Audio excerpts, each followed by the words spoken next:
Assalamualaikum warahmatullahi wabarakatuh. Apa kabar semua? Handai taulan, tuan-tuan dan puan-puan, semoga sehat dan baik-baik saja. Bertemu kembali dengan saya, Ridho Aprindo Rizaldi, yang sebelumnya pernah membuat channel podcast, namun kemudian gagal total karena satu dan lain hal. Sekarang saya mengembangkan channel terbaru saya, yang bukan sebuah kebetulan. Ada kaitannya dengan apa yang sedang saya lakukan saat ini dalam kehidupan saya. Sesuatu yang belum pernah saya lakukan seumur hidup saya. Apa itu? Yakni saat ini saya sedang memulai pekerjaan baru, yakni bertani. Ya, Anda tidak salah dengar. Saya sekarang seorang petani. Ya, sebenarnya belum pantas juga sih disebut petani. Saya belum pernah panen, belum pernah menghasilkan hasil apapun dari pekerjaan saya saat ini. Boleh dikatakan saya seorang pemula, seperti sebuah bibit tumbuhan yang sedang disemai, dipupuk, dipelihara, disiram, untuk kemudian saya ya mudah-mudahan nanti bisalah tumbuh menjadi seorang yang benar-benar seorang petani. Nah, apa sebab dan alasan kenapa kemudian saya memutuskan untuk menjadi seorang petani? Akan saya jabarkan di catatan Segalang Tanah episode pertama ini. Nah, suka tidak suka, mau tidak mau, alasan saya kemudian memutuskan untuk menjadi seorang petani adalah satu, tapi bukan satu-satunya. Saya baru saja kemarin gagal menjadi anggota legislatif. Nah, untuk membuang rasa frustasi, rasa kekecewaan saya terhadap dunia, terhadap masyarakat, terhadap keluarga, terhadap diri saya sendiri.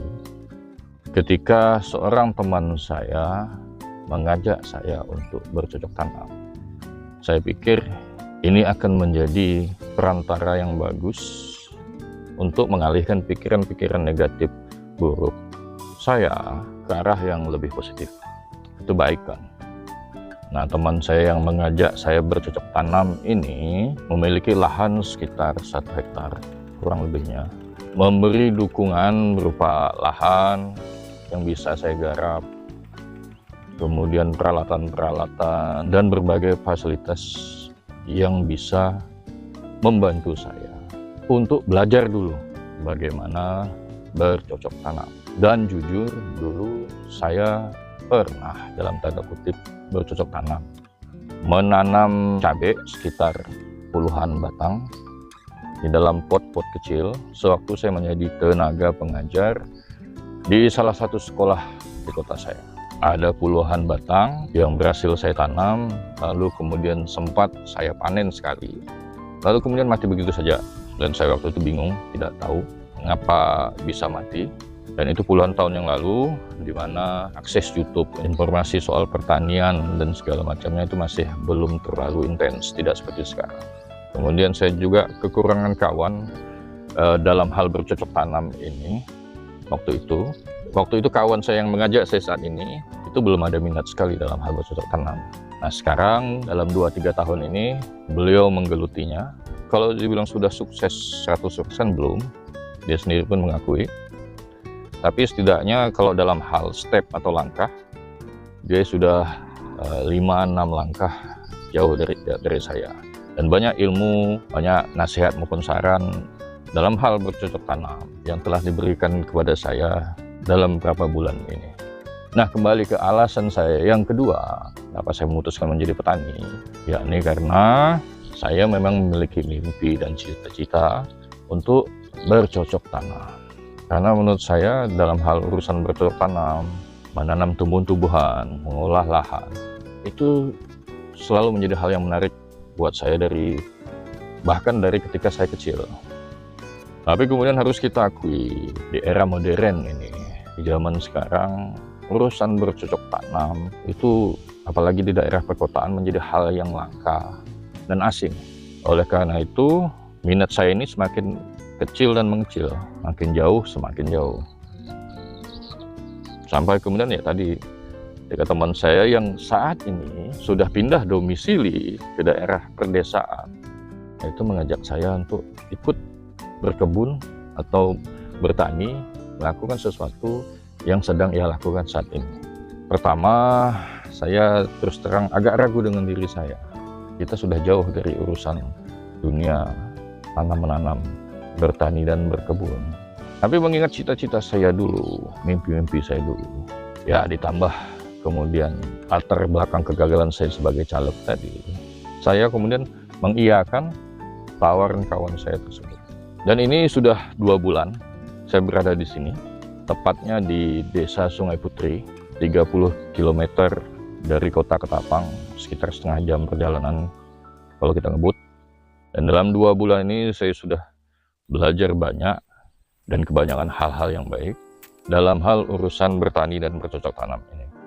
Saya dalam hidup saya sering menyesali apa-apa yang saya kerjakan, sungguh. Tapi sampai pada detik ini tidak ada penyesalan sama sekali. Saya bersyukur, sangat bersyukur. Seringkali saya melakukan sesuatu pekerjaan itu bertentangan dengan jiwa saya.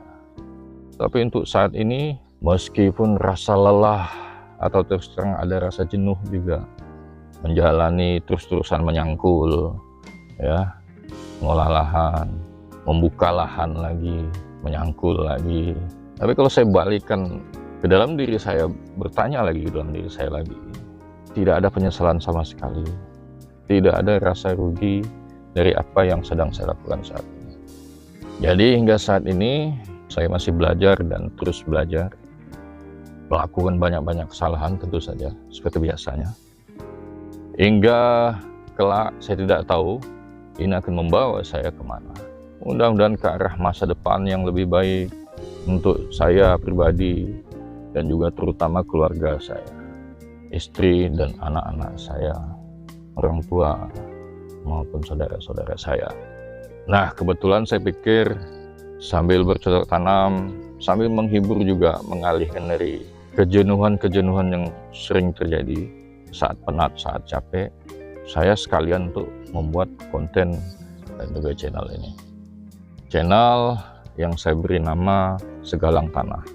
Karena dengan harapan dari segalang tanah yang tidak pernah saya bikin, kemudian saya berhasil, puji Tuhan, syukur, alhamdulillah, menjadi satu galang.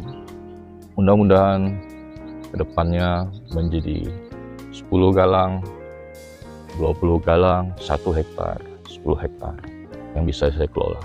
Di umur saya yang 41 tahun ini mungkin tidak terlalu banyak waktu saya untuk belajar lagi, tapi itu tidak membuat saya berputus asa.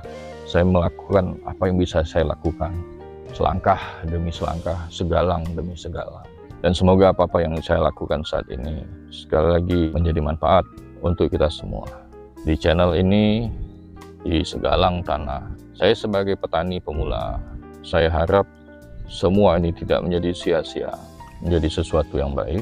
Dan kedepannya, seminggu sekali saya akan coba membuat episode-episode baru, catatan dari Segalang Tanah ini, menceritakan perjalanan, perkembangan dari apa-apa yang saya lakukan di sini dalam hal bercocok tanam ini.